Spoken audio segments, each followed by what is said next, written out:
good morning, and welcome to Coffee and Sports. This is the morning show powered by Wire to Wire Network. I'm the NFL genius, Sheen Walzak, and the man to my right is the man that knows better, Mo Better. Hey, good morning, Gene. Good morning, chat. Welcome, everybody, on a Get Your Grub on Eve. Oh, man. There's Wednesday before Thanksgiving. It is the time. It is the energy that we need to bring. Football's tomorrow. We're going to talk about a little Turkey Day, special sideline and sideline tomorrow. But we got NBA Cup that happened last night. And Mo, you and Brett had a little watch along last night. Got to see one of the most entertaining games of the NBA season. The Orlando Magic beating the Philadelphia 76ers by 41 points. I was thrilled. I mean, it was great basketball. Up and down, entertainment. I'm kidding, obviously. But the one thing that stood out to me was Anthony Black. He was incredible last night. I've been a fan of his for a little while. And I remember when I picked Arkansas to go deep in the tournament because of Anthony Black. He was just one of the best players. He was hurt the majority of his college career, and he came back, and they took a deep run. Arkansas was fun to watch. Orlando, even without Paolo Banchero, is even more fun to watch. I hate it happening to my 76ers, but, man, I feel even stronger about my pick to go to the Eastern Conference Finals. The Orlando Magic. Yeah, you know what? I don't know what to feel about the Magic. Here's the problem. Here's the rub. They have to find a way to incorporate their best player to where he isn't actually the problem. They're better offensively without him because Paolo's a ball stopper, and he's not decisive when he has the basketball. He just holds the ball, and make a move. It's not an accident that he's been gone and they've won. They're on a winning streak. And in no way am I saying Franz Wagner is a better basketball player than Paolo Banchero, but he is a more decisive player. And he fits more with what they want to do. They never play well together. They don't play well together because their skill sets are almost identical. The only difference is their mentality. Franz Wagner stays in attack mode, and he's decisive in everything he does. Paolo dances around too much, and he's a ball stopper. You can incorporate him back in, but he's got to be different. I don't think they're going to the conference finals because I still don't think they found a way to make Franz Wagner, Paolo, and now Desmond Bane work. That doesn't work unless Paolo has a major change in how he plays basketball. You're not going to win with him ISO-ing and holding the ball. The offense becomes too stagnant. If Paolo had a play last night, everything you saw from Anthony Black, you wouldn't have saw. He's that bad a ball stopper that I think they have to correct that. But until they correct that, I can't take them serious as a team that's going to go to the conference finals because without him, they're a top 5 offense. With him, they're a middle-of-the-road offense at best. Yeah, well, Mo, one of the things that I think that I don't want to say we often overlook, but adjustments can be made with good coaches. And in Orlando, I'll take it all the way back to 2010, where, the Heatles, I call them, the Beatles that were the Heat. Right. They started off super slow. They had a great team, and everybody's like, they're going to win 80 games. No one's going to ever beat them. They're going to just be they're going to be great. Nothing's going to beat them. And then they started off really slow, and people are like, well, what the hell happened here? Isn't this supposed to be one of the best teams in the NBA? And then throughout the year, Pat Riley and, I know Pat wasn't the original coach, but I think it was Stan Van Gundy, if I'm correct. Was he the coach of the 2010 Heat, and then Pat Riley took over? No, that was in 2006 when Pat Riley took over. Okay. So, hold on. Who was Spoelstra was the coach. Was he the coach from the beginning, though? Yes, he was the coach. So I remember they wanted him fired, but whatever happened was they adjusted the middle of the season and they got better and they learned how to work with each other. You don't think that this group can adjust during the NBA season and learn how to work with each other? When I watch Orlando, Jamal Mosley, it looks like he has a nice scheme, a nice setup, a nice overall, like the way everything's broken down. They're a fast offense. They played strong defense from bell to bell last night, tip to tip. They were playing hard-nosed defense on Philadelphia. I mean, granted, Philadelphia laid an egg last night, but that was no mistake. Orlando scored like 50 points in the second quarter. You don't think that they can adjust with Paolo Banchero? I think that's the hope, but like the comparison to the Heatles is a bad comparison because none of them are as good as LeBron James, none of them as good as Dwayne Wade, and their core is 23 years old. The Heatles were 26 and up. They were older. They were more mature players, and it's not even a debate about who had a higher basketball IQ. So while I understand people bringing back how they got off to a slow start, they ended up exactly where we thought they were going to end up. There were no surprises. Dwayne Wade, still in his prime with LeBron James and Chris Bosh, they ended up in the finals. That's where they were supposed to end up with. I don't care about the slow start. I knew where they were going to be.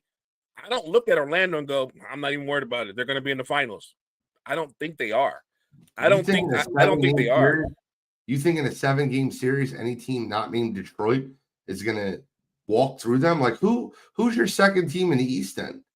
Well, here's the things. I don't look at teams as star power. I look at teams that who have defined roles and identities as a team. Okay. I don't think Orlando, who has more talent, if you want to go individual talent, could beat New York in a series. Because I think that the way Orlando plays basketball, when they have both of those forwards on the floor, that's a self-destruct. It's a self-check. You're telling me they're going to make an adjustment. Look, I think Jamal Mosley's a good coach. But this isn't about coaching. It's about a player having to literally change his game for the benefit of the team. That's easier said than done. Franz is 23. Paolo's 23. I'm just saying those are your two core bookends. I think Baines is 26, 27. He's kind of the old man. It's asking a lot. Think of it this way. It's like telling Carmelo Anthony, well, we don't need you to isolate. I've only played ISO ball for 10 years. Paolo's been an ISO player since he's been in the NBA. He's got to – I'm not saying he can't find a way, but if they're going to be a team that's going to be in the conference finals with a legit chance to go to the finals, he's got to alter his game a lot.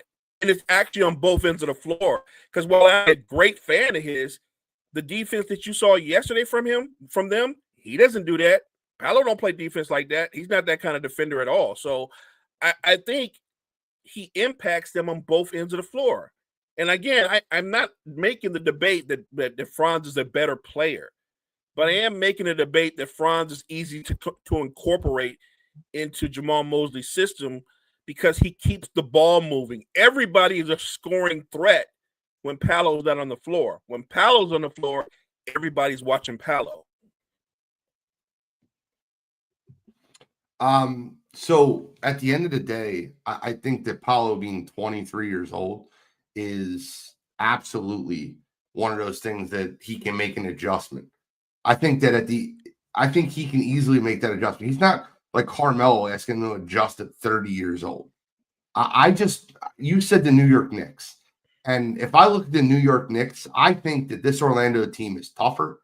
I think that they are faster. I think that they're more athletic. And I think that they do not rely on one person to be an ISO scorer for them to win. I look at their team, I see them deep with Jalen Suggs, kid I loved from Gonzaga.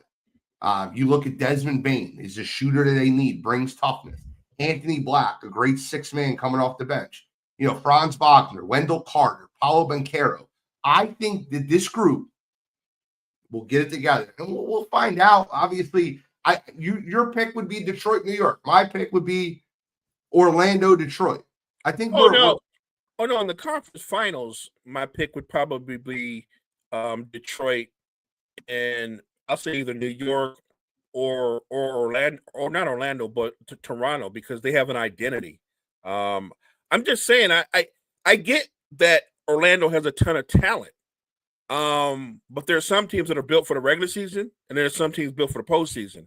And I've seen Orlando the last couple of years in the postseason. It's been ugly. It's been ugly because their offense is stagnant. Their offense is stagnant because their very best player is a black hole. And you could say he's going to make the adjustment, but he hasn't made it the last two postseasons. I don't know why he would make it this year either, because clearly Jamal Mosley's not getting in his head to where he gets it. I get it. 23 years old, can make that change. I got to see it to believe it. The good thing about Detroit is they don't have as much actual individual talent, but they have a definable identity. Everybody knows their roles and everybody plays their role. Orlando struggles with that when they're whole. I guess we'll find out. The season will be a long NBA season. I'm going to ask you another question, Mo. We'll move over to a different game. Is Luka Doncic the best offensive player in the game right now? I think he's the most prolific offensive player in the game right now. I don't think he's the best offensive player. I would say he's not a better offensive player than Joker. I don't think he's a better offensive player than Shea. I just think he does it differently. Last night, 43, 13, 9 to another win, 7 to 12 from three. The guy gets to the hole, scored 7 of his buckets in the paint, scored 7 of his buckets outside of the three-point line. The guy was dishing the ball around. It looked like this Lakers offense could work. LeBron, although being, played 32 minutes, he didn't look like his normal where he needed to be ball dominant. It looked like the offense ran through Luka, and Austin Reeves looked like he had a great game through that. How did you feel about last night's Lakers-Clippers game? I'm gonna be really, really honest to you and to the chat. I actually turned it off after the halftime because I didn't view that as the Clippers being a threat to beat the Lakers. The Clippers are one of the worst teams in basketball, and so you reeled off all the numbers. How Luka had 40 and change, and LeBron had 25, and Reeves had 31. They were playing the oldest team in basketball. They were playing the team that's probably the worst defensive team in basketball. I'm going to take the win, and I think the Lakers offense does have a lot of potential if LeBron is content with being part of the team and not the guy. I think it works perfectly. But the Clippers are no measure of success because they're just that bad. I'd like to see what the Lakers look like if they play a Detroit, if they play a Denver or an OKC. To me, that's a true test. Playing the Clippers is like practice. I get it, but last night's Clippers were whole. You had Kawhi Leonard there. I think that the Clippers as a whole won't be great this year, but I think they're older. But last night, it looked like that Clippers team was trying to compete, especially in the first half. The game was close for a little while. The Lakers' schedule definitely is going to get tougher as you're not going to get Utah as much as they have. You're going to start getting a bunch more teams that are, playoff caliber teams. They have about 3 more really easy games, and then they go on a long road trip. And I think during that road trip, you'll find out what you need to know about the Lakers. They play at Toronto, they play at Boston, at Philadelphia, at Phoenix, LA at the end of the trip is kind of like a homestand. But then they get Houston. They got a lot. Houston on Christmas Day. That'll be a fun game to watch. And we know how much LeBron James loves Ime Udoka. Those two are like best friends. Yeah. Look, I think there are some tests out there. I don't think Philly's a test. I think the only test that Philly can give the Lakers are they have young legs, and that'll test the Lakers' older legs. But Philly's not a good defensive team. I think they're like 20th or 25th. They're just they can score, but they don't stop anybody. So the challenge with them is keeping up with them because of all the guys they have that can beat you off the bounce.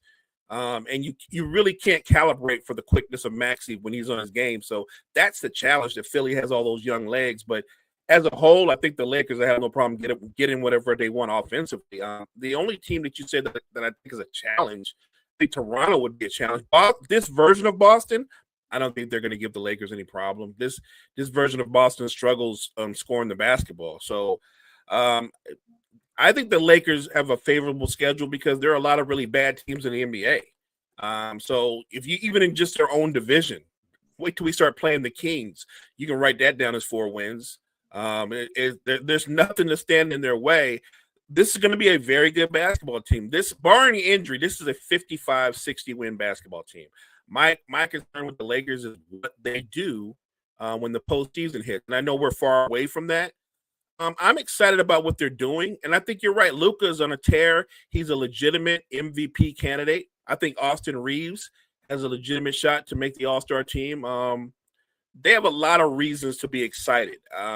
But when you look at the cream of the crop in the West, and when you talk about a Denver or an OKC, those are completely different animals. So I'm waiting to see them hit some heavyweights. I want to see them play at Cleveland. I want to see them play that a young Orlando team because I think that would be a challenge for them because of the young legs and athleticism that Orlando has. So I want those type of matchups for the Lakers.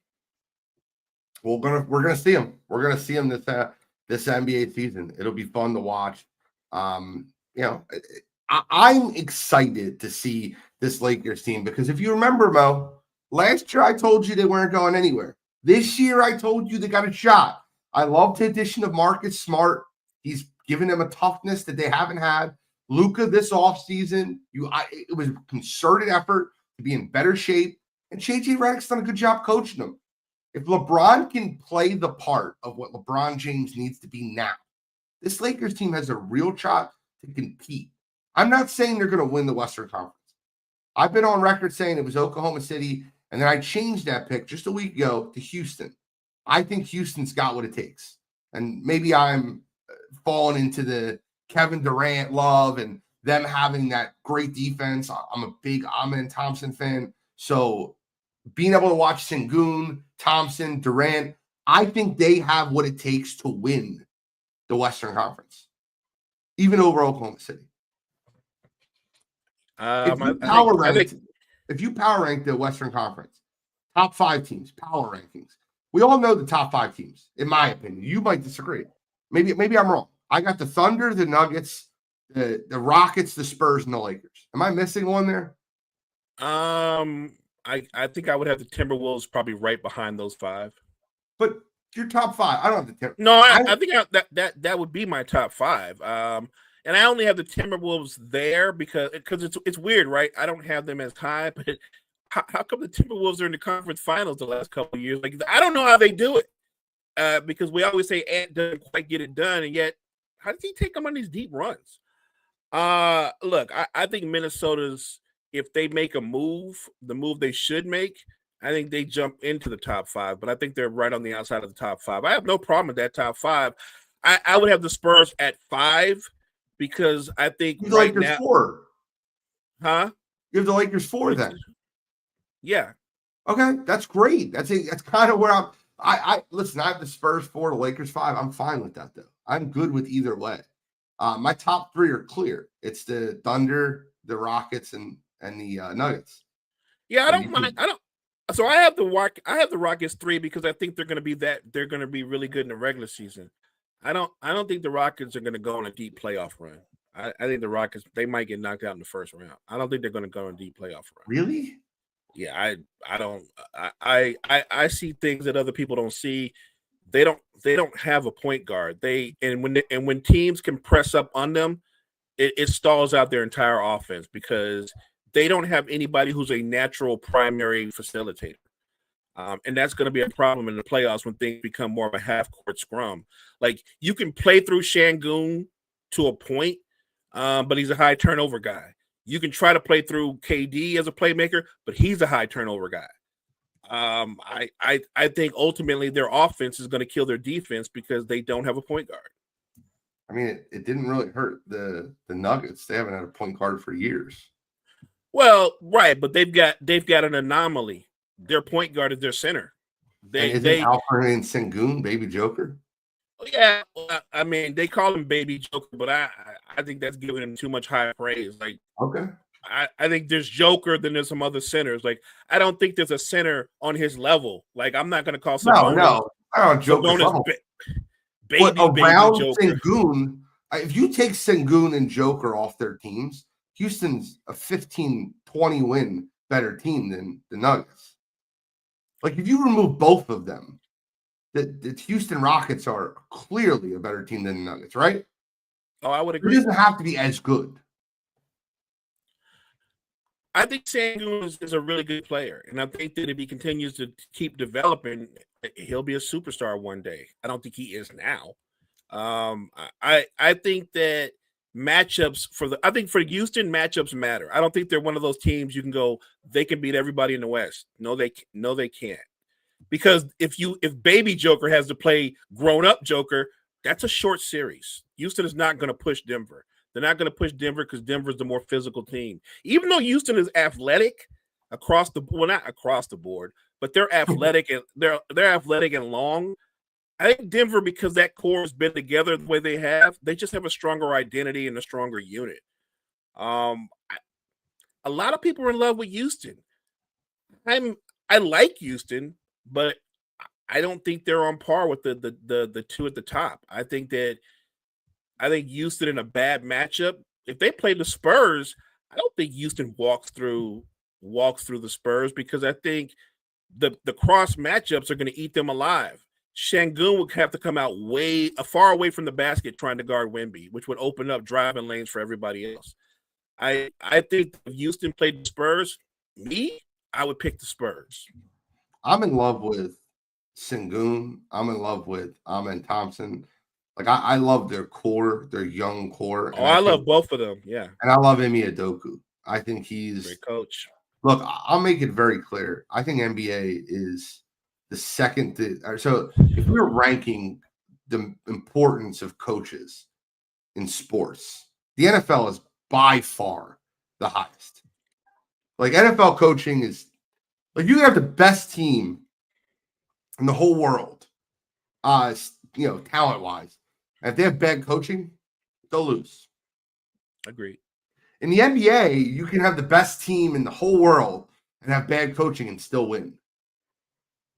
But I think what coaching does is it allows, and this is what I think Ime Udoka brings to a team, is you to find and expose weaknesses on other teams. And in longer series, you made a comment earlier that me and you just fundamentally disagree with. And it's okay, because I respect your basketball opinion. You're probably right. But the comment that you made is, I think they'll have a great regular season, but I don't think they'll really do it in the postseason. And I think with a coach like Ime Udoka, he can find – I'll never forget what Michael Malone did. I'll never forget what Michael Malone did against the Los Angeles Clippers in the bubble. I'll never forget it. They had no answer for the pick and roll with Nikola Jokic and Jamal Murray. None. And at that point, the Clippers were such a heavily favored team, and the Clippers could run anything at them. And what the Nuggets were doing was rinse and repeat. Same thing. Every play. At one point, they put Kawhi Leonard on Joker. Yeah, because they were trying to figure out how to stop this pick and roll. And I think that what you're going to look at when you get to the postseason is Ime Udoka will find ways in which Ime Udoka was the man that originated putting Marcus Smart on Joel Embiid. And it worked because Joel Embiid doesn't ever catch the ball in the post. And as soon as he put the ball on the ground, Marcus Smart would smack the ball away from him. I remember watching things like that. I think Udoka will be the difference that gets Houston over the edge. Just my opinion. I got you. Yeah, I'll say this about the Rockets: if this is what they're going to go with, this is going to be their roster for the entirety of the season. And then the end goal for them is to win a title. They're not going to win a title. Okay.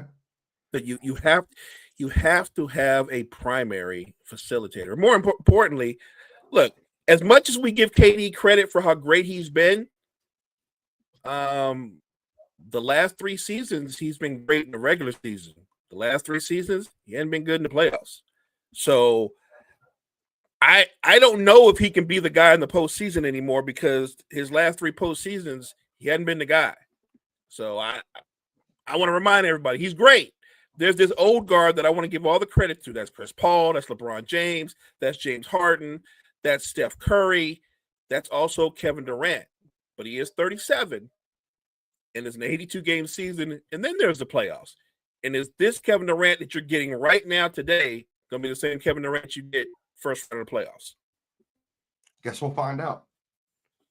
I love the disagreements this morning. I respect your basketball opinion, but I love being able to go back and forth with someone as intelligent as you are in the NBA.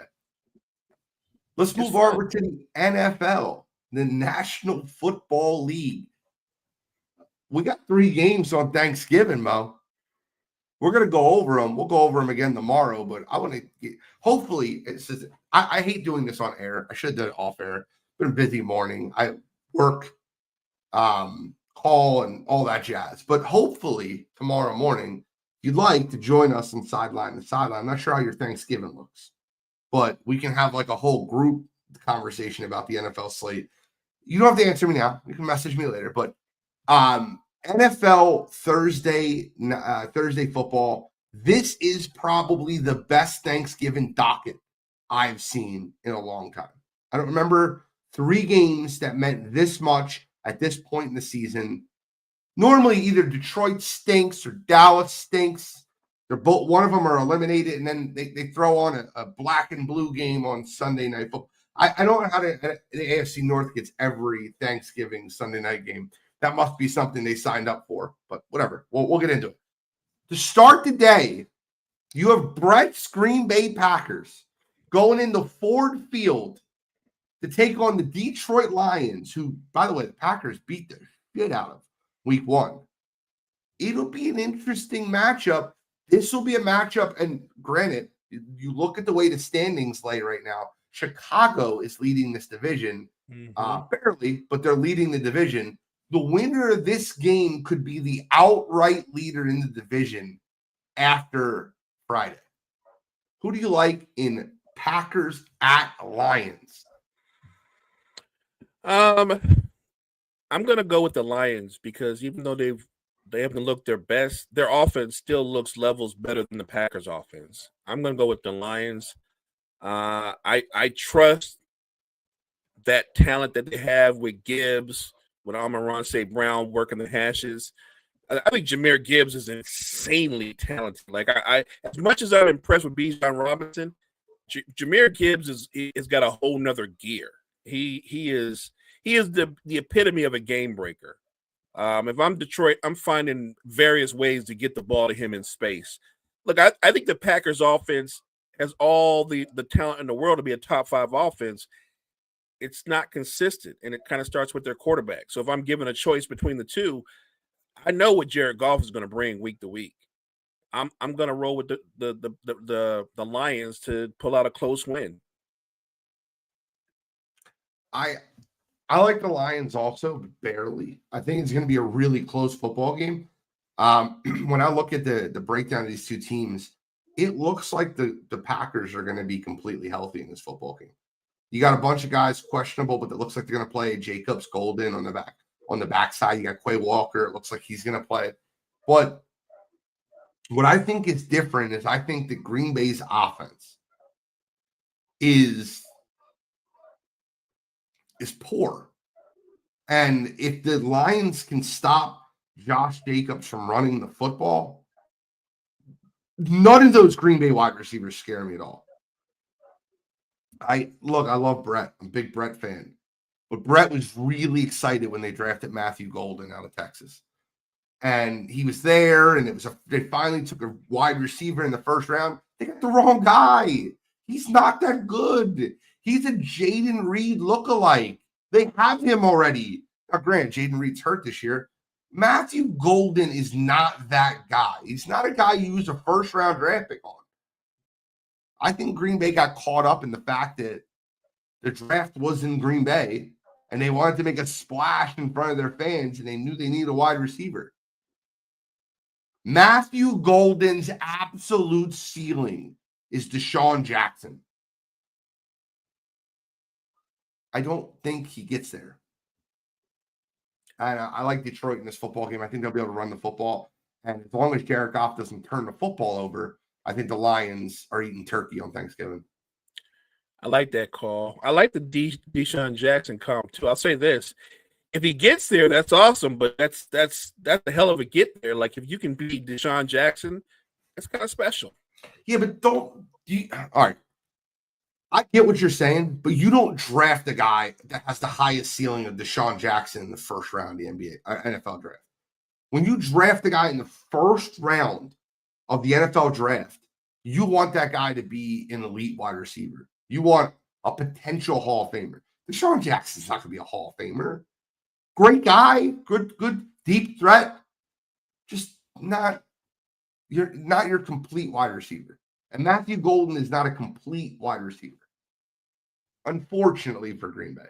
Second game of the afternoon, the Kansas City Chiefs are traveling into Dallas to take on the surging Dallas Cowboys.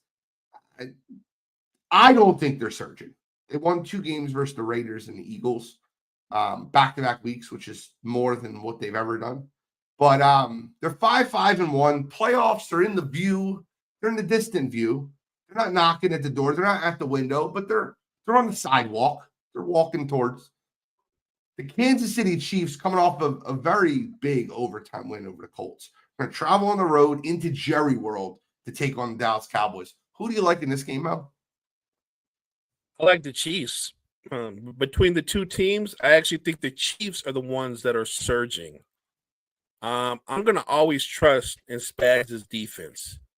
I think they'll get after Dak. I think they'll shut down Dallas's run game. So really, then it comes down to the Kansas City offense. I think Mahomes will generate enough offense that they beat the Cowboys. I think if the Chiefs score 20 points for the way their defense is going to play, I think they'll shut down Dallas. I think this game's a blowout. I don't think this game's fun to watch. I think on paper it looks fun. I think Dallas's offense will eventually get it together in the second half. I could see this game being a 42-22 game. I think the Chiefs blow them out because we're Philadelphia. First of all, remember, Philadelphia went up 21-0 and ran through them like hot knife through butter and then got conservative with their play calling. Mahomes and Andy Reid aren't going to do that. And Kansas City's defense is just as good to stagger the Dallas Cowboys offense as Philadelphia was in the beginning of the game. But the difference is Kansas City's offense isn't going to let their foot off the gas pedal. Rashee Rice, Travis Kelce, Hollywood Brown, Juju Smith-Schuster, Xavier Worthy, they have a lot of weapons in that pass game. And the Cowboys play a lot of cover 3, which leaves the middle of the field wide open. Look for a big day out of Taylor Swift's husband, Travis Kelce, and the Chiefs offense. I think they absolutely run through the Cowboys. Run through them. 42-21, 42-23, something of that nature. Minus 3.5 is a gift. A gift. You say 42. Does that mean you're factoring in that the Chiefs are going to be able to turn the Cowboys over multiple times? 100%. Dak will give you the ball. Dak will give you the ball, and he'll have to. When you're playing from behind, you have to take risks. And when you take risks, you run up in situations like that. I think at halftime, you'll know who's winning this football game. I don't think that's my fandom speaking either. I really genuinely believe the Chiefs blow them out. Before we get into the nightcap, the Bengals at the Ravens, Joe Burrow was asked on his return. Joe Burrow said he understands the logic. I'm not ever going to go to somebody and say, yeah, I'm healthy, but I don't think I should go out there and play. That doesn't make a lot of sense to me. I'm not going to live my life and play this game scared of something happening. I understand the circumstances of the Bengals being 3-8, but I will never be healthy and sit. Your thoughts on Joe Burrow's comments about playing even though the Bengals are basically eliminated? ESPN Analytics gives them a 1% chance of making the playoffs. Yeah, it's more than I give them. I love that answer. I I think that everything Joe Burrow said, you want to hear from your leader, you want to hear from your franchise player. But if I'm his GM, if I'm his head coach, I love that. You're not playing. That's me. You're not playing. Why would I put you at risk going into next season? I'm not doing that. We're not making the playoffs. What you playing is only symbolic, but the chances of you getting injured are very high. I'm not going there. Love what you said. You're not playing. I mean, sometimes you got to protect your player. But the thing is with Zach Taylor, if they go on a winning streak, he might save his job. So, the coach is not going to stop him from playing. You know what? I understand that. But you yourself has constantly said they got to get rid of Zach Taylor, right? 100% have to get rid of him. If I'm the GM, I make that decision for them. Yeah, maybe the GM should be like maybe the head coach is like, no, you're going to play, and the GM goes, actually, he's not going to play. You know what I mean? Like I might as well kill two birds with one stone. I'm not risking our franchise quarterback for you, coach. You're probably going to end up getting fired. I love the way you worded that. That's perfect. Who do you like Sunday Night Football? The Bengals and the Ravens. This game is brought to you. It's in M&T Bank. It's in Baltimore. Ravens are 7-point favorites. I hate that spread, by the way. Lamar's probably more injured right now than Joe Burrow. Lamar's got a toe injury himself. I think this is going to be a really high-scoring, fun, back-and-forth game. And I hate the 7 points. I would love to get the 7 points. I'm on the Bengals side of getting 7 points in that game. I got you. I am going to still roll with the Ravens because this is one of those games that they need to win if we're going to stay in the wheelbarrow. They're going to win that division, get to the playoffs. If it's high scoring, I think that's kind of scary because I don't think the Ravens can keep up with the Bengals if it's going to be back and forth. I need the Ravens defense to continue what they've been doing the last few weeks. Slow down that Bengals offense. And look, I'm going to pick the Ravens in a close game, but you might be right. It might be high scoring. It might be the best game of the night. I just hope the Ravens win. I think I hope the Ravens win too, because I think that and by the way, the over-unders in these games are awesome. Like, I'll give you an example, right? San Francisco, Cleveland's over-unders 36.5. Jacksonville, Tennessee is 41. Houston, Indianapolis is 44. The games on Thursday are 48.5, 52.5, and 52.5. You're going to see some points on Thanksgiving, baby. Cut that turkey. Be careful. Get back to the couch. You might miss a big play. George Pickens, CeeDee Lamb, Monroe St. Brown, Jameson Williams, the Ravens, anybody. Lamar, it's going to be a big. Jamar Chase. You got a star-studded Thanksgiving. So if you have a fantasy team, there's going to be some numbers put up on Thanksgiving. 100%. No doubt in my mind. I think 2 of the 3 games go over. I think the Lions-Packers go under. That's where I'm at. I think the Lions-Packers are a little bit more of a defensive struggle than people would like to admit. I think Detroit's going to try to take the air out of football and run it over.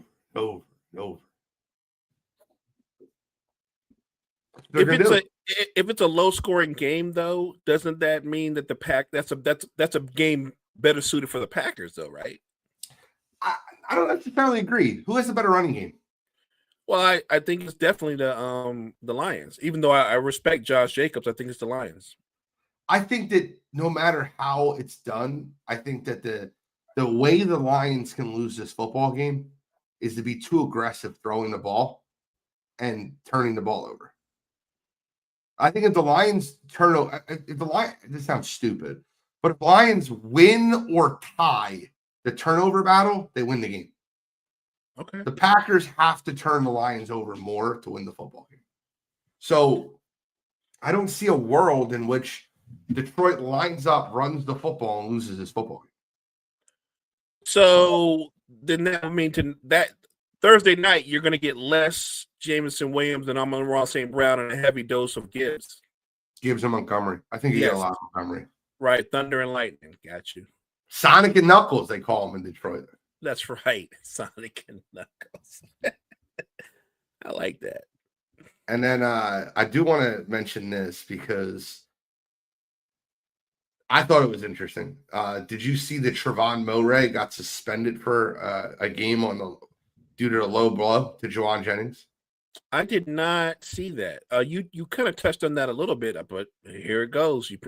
NFL ain't playing around. Kyle Shanahan said Moray said it was a cheap shot. Juwan Jennings said I was just responding to the childish behavior. But Trevon Moray took a cheap shot, and the NFL suspended him. 1 game without pay for striking 49ers wide receiver Juwan Jennings in the groin. And it's very obvious he does it. And it was during like the last plays of the game. He like kicked him punched him in the groin, kicked him in the groin. Have you seen the video of this? I have not. I got you. I can show it to you real quick. Let me just share my screen. ESPN has it right up on their main page. Let me check it out real quick. It's a little back. It looks like a little back fist punch. This is the play. McCaffrey's on the ground, and you can see the hand right there. Yeah, you'll see it right here a little bit better. Morag's number 7 takes his left hand and just kind of like punches right into Juwan Jennings. You see it. You can just watch his left hand, number 7. Like a little left uppercut. Well, lower cut. Right into the groin. Spit last week, low blow this week. Crazy. I agree with you.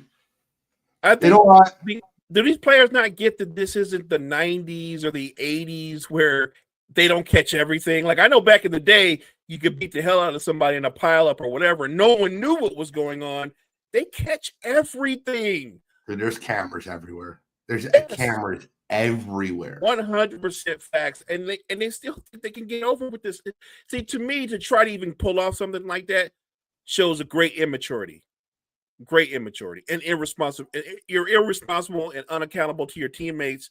It's why I was so disappointed in Jamar Chase, who's one of my favorite players, when he did what he did. And then he turned around and had the nerve with a straight face and said, I ain't spitting nobody's face. I don't even know what you're talking about. Like, because we can't see that. Did you see Jamar Chase's formal apology? No, I didn't see it. And this is what pisses me off about it, right? He had a written formal apology for what he did. He like put this whole thing out there. But the part that pisses me off about it, I'm going to read it to you real quick. We got time. For my team, fans, the Bengals organization, Steelers organization, the NFL community, please know I am speaking from the heart when I say I take full responsibility for my actions during last Sunday's game at Pittsburgh. What I did was wrong. The circumstances don't matter. My passion for the game is no excuse. There's zero place in our sport or in life for that level of disrespect. I want to personally apologize to everyone in the Steelers organization. I let my emotions in the moment get the better of me. I can only hope and trust that you know none of it represents who I am, not as a competitor, teammate, or a person. I also want to apologize to my coaches, teammates, and organization for not meeting my own standards as a leader. This has been a tough season with some incredibly hard losses. We've all been frustrated, but instead of stepping up with calm, class, and leadership, I let you down. My having to sit out yesterday's game makes my actions even more inexcusable. I won't let it happen again. Finally, I want to apologize to my fans. I do not take anyone who wears my jersey for granted. I do not take my position as a role model lightly. As someone who strives to lead with character and authenticity, I should have taken immediate accountability for what happened. I'm committed to earning back your respect, not just words, but with actions day after day. I promise to keep learning from this and set a higher standard for myself moving forward. Mo, something missing from that? Yeah, I would have liked to hear the apology to Jalen Ramsey. That's exactly what I was referring to. Where is that at? Sorry to the Steelers organization, to my fans, the Bengals organization. Right. Not the guy to spit on. Right. He covered every base but the main one. Remember when you were younger and you were a kid and you hit another kid and your mom goes, "You have to go to apologize." "I'm sorry, Mom." No, to him.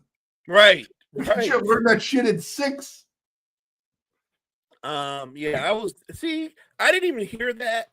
That would have been so disappointing. Like, you did everything, but you set everything up and you blew the layup. Like, dude, you have to start with apologizing to the guy you actually spit on. That whole apology, that it sounded good, but the fact that you missed out on apologizing to the main person that was the victim in that situation, it erases everything else you said. Mo, there's 2 parts that annoyed me. The one is that he did not apologize to Jalen Ramsey. The second is he didn't do it publicly. He did it through a written statement. Yeah. I hate that, especially when you talk to the media. Just a week prior, I didn't spit on nobody. Right. You couldn't face the music and apologize to the media. Like, both. And by the way, I'm sorry. That screams to me that PR statement wrote that. 1,000%. No chance Ja'Marr Chase from, like, no way he wrote that. I'm not saying Ja'Marr Chase isn't a smart guy.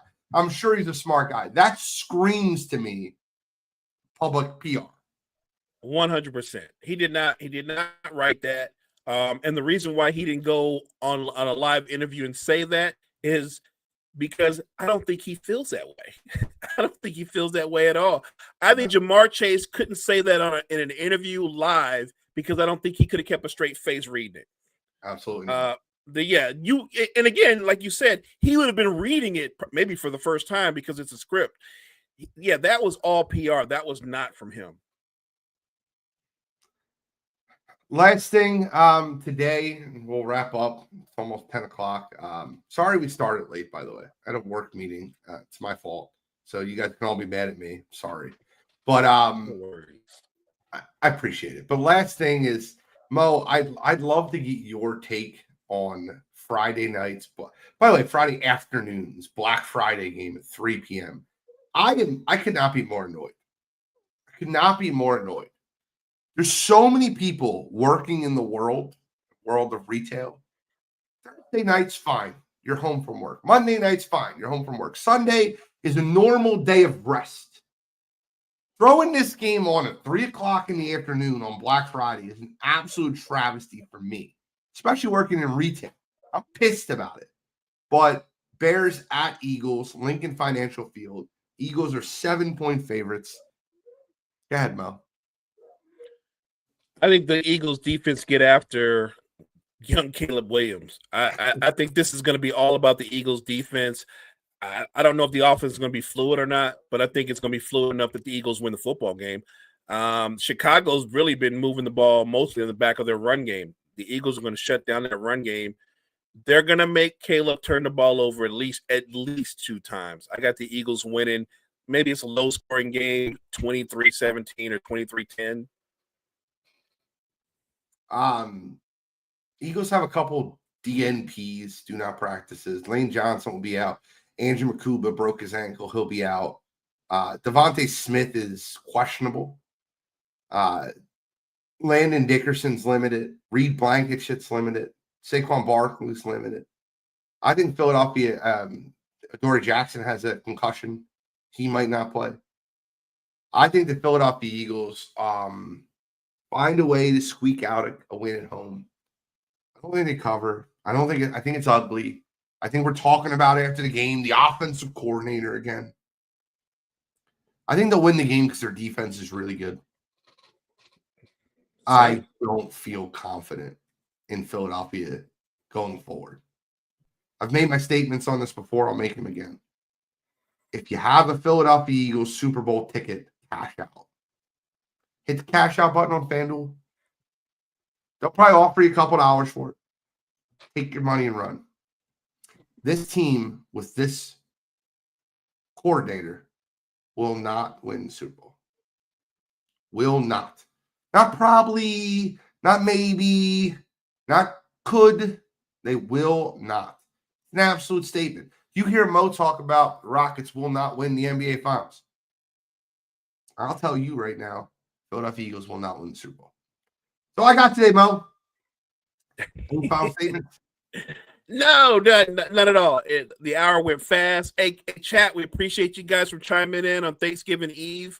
Tune in tomorrow for Sideline to Sideline. You know what? I'll say it now. You guys got a spot for me. I'll hop on. Absolutely have a spot for you. I was excited. I wanted to hear that. We'll hop on tomorrow morning, Sideline, special turkey. Make sure you tune in tonight, Wire to Wire Sports Podcast, 7 p.m. Eastern Standard Time. Me, Cottrell, and Bill will all be in the same area. Not area, but same, we haven't had all three of us on for a little while. But thank you guys for tuning in to Coffee and Sports in the Morning. Mo, do me a favor, close this out. Hey, thank you guys so much. Make sure you check out all the great content that we have at Wire to Wire Network.